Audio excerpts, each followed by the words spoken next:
السلام علیکم ورحمۃ اللہ وبرکاتہ۔ امید ہے کہ آپ تمامی حضرات خیریت سے ہوں گے۔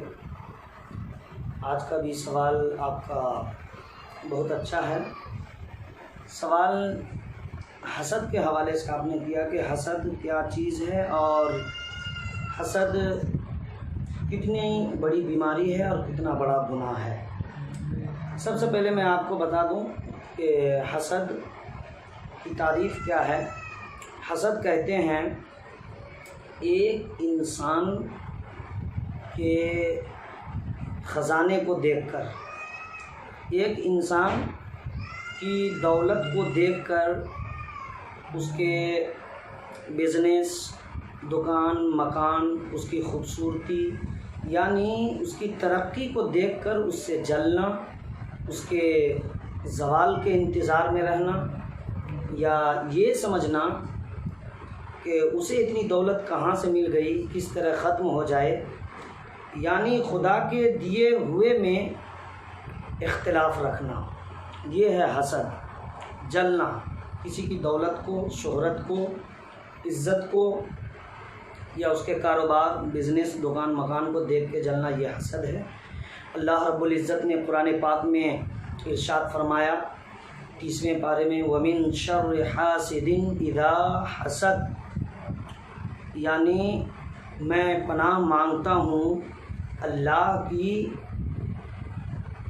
حاسدوں کے شر سے جب وہ حسد کرے، یعنی حسد کرنے والے سے اللہ کی پناہ۔ اب بتائیے، اللہ کے حبیب صلی اللہ تعالی علیہ وسلم نے ایک جگہ ارشاد فرمایا، اللہ کے حبیب صلی اللہ تعالی علیہ وسلم ارشاد فرماتے ہیں ایاکم الحسد فإن الحسد یأکل الحسنات کما تأکل النار الحطب، یعنی حسد کرنے والے جو ہوتے ہیں ان کا حسد کرنا ان کے نیکیوں کو اس طرح ختم کر دیتا ہے جس طرح کہ آگ لکڑیوں کو ختم کر دیتی ہے۔ بتائیے، حسد اتنا بڑا گناہ ہے۔ اور سب سے اس میں جو بڑی بات ہے وہ یہ ہے کہ کسی کی دولت کو دیکھ کر، مان لیجئے کہ میں جل رہا ہوں، میں حسد کر رہا ہوں، تو گویا کہ میں خود میں گھٹ گھٹ کے مر رہا ہوں کہ اس کے پاس اتنی دولت کہاں سے آئی، انہیں اتنی عزت کہاں سے ملی، انہیں اتنی شہرت کیسے مل گئی، ان کا مکان اتنا اچھا کیسے بن گیا، ان کی تندرستی اتنی اچھی کیسے ہے۔ جب دوسرے کے بارے میں آپ ایسا سوچیں گے تو ظاہر سی بات ہے کہ آپ خود میں گھٹ گھٹ کے مریں گے۔ اور اگر دیکھ کر آپ کو خوشی ہو رہی ہے کہ اللہ انہیں نوازا ہے، ہمیں بھی نوازے، تمام مسلمانوں کو نوازے، تو یہ رشک ہے اور یہ جائز ہے، یہ اچھی بات ہے۔ لیکن حسد کرنا جائز نہیں ہے۔ ایک مرتبہ کا واقعہ ہے حضرت امام اعظم ابو حنیفہ رضی اللہ تعالی عنہ کے حوالے سے، اور یہ واقعہ جو ہے نزہۃ المجالس میں تحریر کیا گیا ہے۔ امام اعظم ابو حنیفہ رضی اللہ تعالی عنہ کے کچھ حاسدین تھے۔ کچھ حاسدین، انہوں نے یہ میٹنگ کی، پلاننگ کی، ایک عورت کو سیٹ کیا کہ رات کے حصے میں انہیں دولت، روپیہ پیسہ دے کر کہ رات کے کسی حصے میں امام صاحب کو یعنی امام اعظم ابو حنیفہ کو جو ہے اپنے یہاں بلا لو اور کسی بہانے سے شور کرو، چلاؤ، تاکہ ان کے اوپر بدنامی کا تھبہ لگایا جا سکے۔ لیکن دیکھیے خدا جس کا ساتھ دیتا ہے ان کی عزت کیسے بچتی ہے۔ امام اعظم ابو حنیفہ رضی اللہ تعالی عنہ کو رات کے سناٹے میں کسی بہانے سے وہ عورت تو اپنے گھر نہیں لے جا سکی، لیکن ہوا یوں کہ فجر کے وقت سے پہلے اندھیرا ہی تھا۔ امام اعظم ابو حنیفہ مسجد کی جانب چلے عبادت و ریاضت کرنے کے لیے، اور فجر کا وقت ہو جانے سے وہ نماز بھی پڑھ کے آتے۔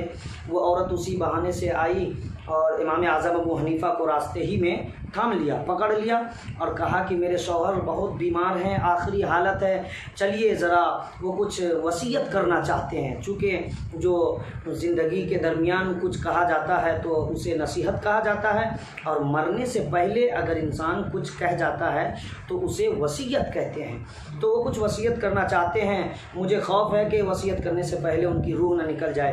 امام اعظم ابو حنیفہ کو اسی بہانے سے لے کے گئی، اور جیسے ہی امام اعظم ابو حنیفہ ان کے گھر کے اندر اندر داخل ہوئے، اندر سے دروازہ بند کر دیا، چلایا۔ اب یہ جو دشمن تھے، جو حاسدین کی جماعت تھی، یہ تو گھات میں تھے ہی، طاق میں تھے، بس یہ فوراً جو ہے اٹیک کیا اور پکڑے، خلیفہ کی بارگاہ میں لے گئے۔ خلیفہ نے کہا ٹھیک ہے، اسے صبح جو ہے دن کا اجالا نکلنے کے بعد پیش کیا جائے۔ جو اسے جو ہے سجن میں ڈال دیا گیا، قید خانے میں ڈال دیا گیا۔ جب قید خانے میں ڈال دیا گیا تو امام اعظم ابو حنیفہ کے تقوی اور زہد کا مقام دیکھیے کہ وہ قید خانے میں بھی جا کر وہاں جو ہے نماز پڑھنا شروع کر دیتے ہیں، نیت باندھ لیتے ہیں، وہ سجدے میں ہیں۔ اب عورت نادم ہوتی ہے، شرمندہ ہوتی ہے اپنے اوپر۔ وہ جو حاسدین نے عورت کو روپیہ پیسہ دے کر سکھایا تھا وہ صاف صاف بتا دیتی ہے امام اعظم ابو حنیفہ سے۔ امام اعظم نے کہا کہ ٹھیک ہے، جیلر سے کہو کہ مجھے بہت ضروری کام ہے، مجھے جانا پڑے گا کچھ دیر کے لیے، میں ابھی جاتی ہوں، ترنت لوٹ کے آؤں گی، اور میری اہلیہ سے یعنی ہاتھ سے جا کے کہنا کہ وہ بلا رہے ہیں اور میری اہلیہ کو بلا کر لے کے چلے آنا۔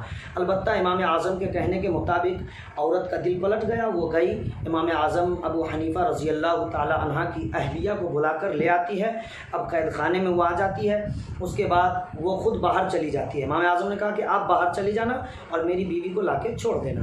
اب امام اعظم ابو حنیفہ نماز پڑھتے رہے۔ جب صبح کا سویرا نمودار ہوا تو خلیفہ کا آرڈر ہوا، لوگ بلا کر لے گئے۔ اب امام اعظم ابو حنیفہ کی محترمہ صاحبہ پردے میں ہے۔ امام اعظم ابو حنیفہ اپنی اہلیہ کے ساتھ جو ہے بادشاہ کی بارگاہ میں، خلیفہ کی بارگاہ میں پہنچنے کے بعد خلیفہ نے کہا کہ تم اتنے درجے کے اور پائے کے عالم ہو، تم نے یہ کرنا کیسے جائز سمجھ لیا؟ امام اعظم ابو حنیفہ نے کہا کہ ٹھیک ہے، میری محترمہ کے والد گرامی کو بلایا جائے۔ ان کے والد صاحب کو بلایا گیا۔ اس کے بعد جو ہے خلیفہ سے کہا گیا، اپنے سسر جی سے امام اعظم ابو حنیفہ پوچھتے ہیں کہ ان کے یہ کون ہیں، اپنی بیوی کی طرف اشارہ کر کے۔ جب چہرے سے کپڑا ہٹایا گیا تو ان کے سسر جی نے کہا یہ میری بیٹی ہے، میں نے آپ کو نکاح میں دیا ہے تو یہ آپ کی محترمہ ہے۔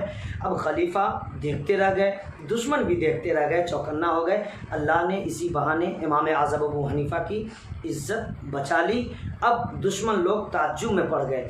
تو میں یہ کہنا چاہتا ہوں کہ حسد اگر آپ کسی سے کریں گے تو خود تباہ و برباد ہوں گے۔ یہ بہت بڑی بیماری ہے، اس سے خود انسان کے بدن کا خون جلتا ہے، گھٹ گھٹ کے مرتا ہے، نقصان ہوتا ہے۔ ہمیں چوری، جھوٹ، چغلی، غیبت، زناکاری، تمام طرح کی بیماریوں سے بچنا چاہیے، ساتھ میں حسد سے بھی بچنا چاہیے۔ دوسری جگہوں پر یہ کہا گیا کہ جو ہے ہفتہ میں 2 دن جو ہے حساب و کتاب ہوتا ہے، خاص طور سے پیر کے دن اور جمعرات کے دن۔ جب یہ حساب و کتاب ہوتا ہے تو فرشتے وہاں تمام نوٹس پہنچاتے ہیں۔